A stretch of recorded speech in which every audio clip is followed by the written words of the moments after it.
सन 2005 और 2006 के वे दिन नोएडा के निठारी गांव के लिए एक अंतहीन रात की तरह थे।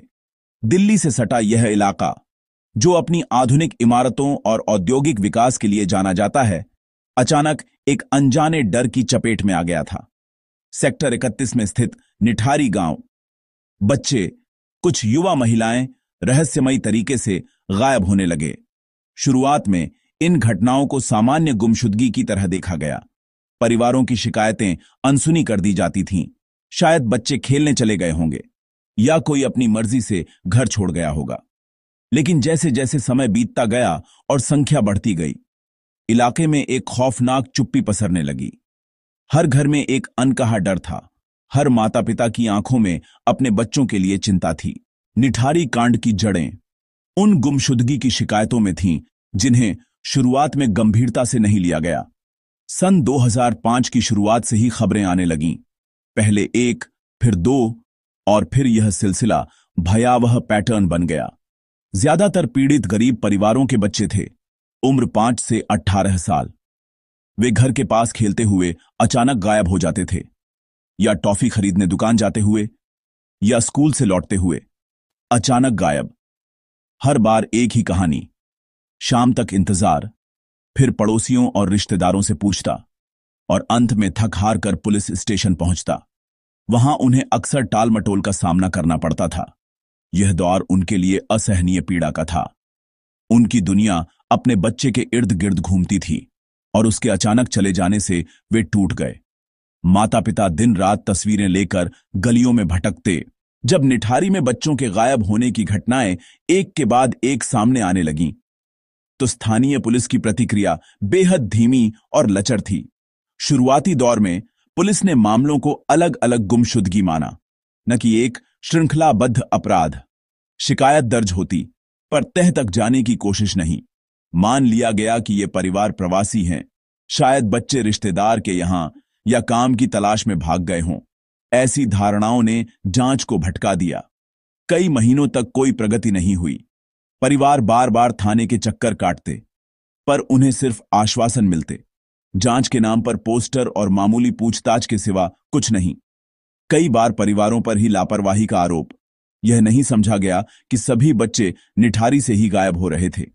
यह केवल लापरवाही नहीं, बल्कि प्रणालीगत कमजोरी थी।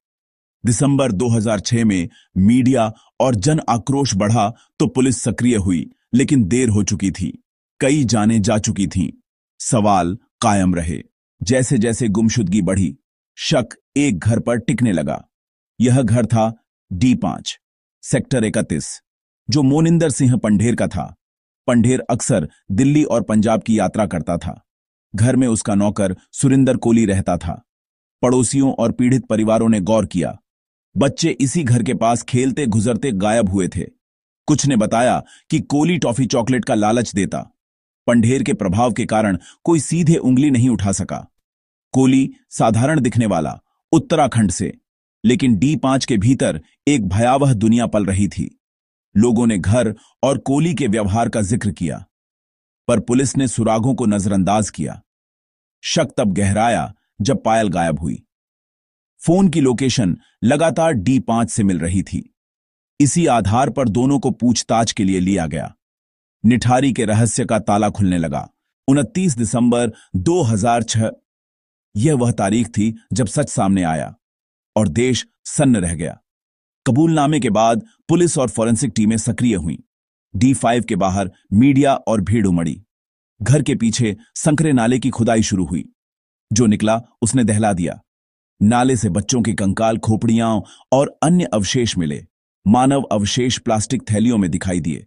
देश भर में सनसनी चैनलों पर लगातार तस्वीरें। पीड़ित परिवार पहुंचे, कपड़ों और निशानियों में अपने बच्चों को तलाशते। दुख और आक्रोश फूट पड़ा। माहौल तनावपूर्ण।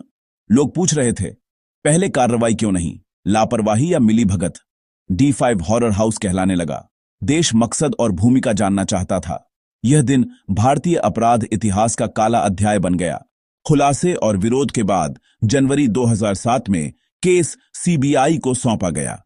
यह CBI के लिए बड़ी चुनौती थी।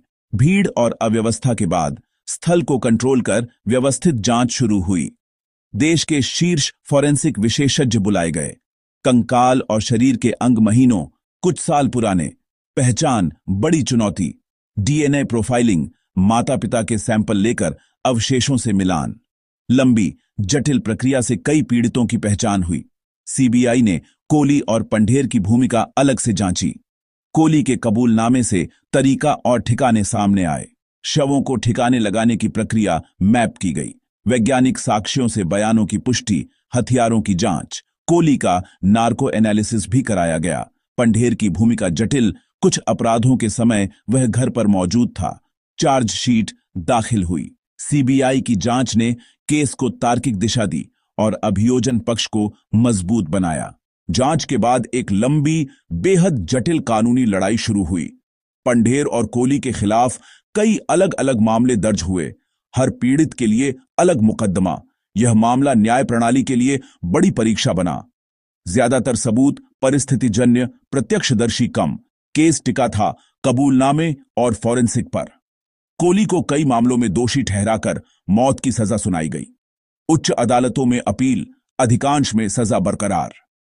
दया याचिकाएं खारिज। कानूनी दांवपेच और हस्तक्षेप से फांसी पर कई बार रोक।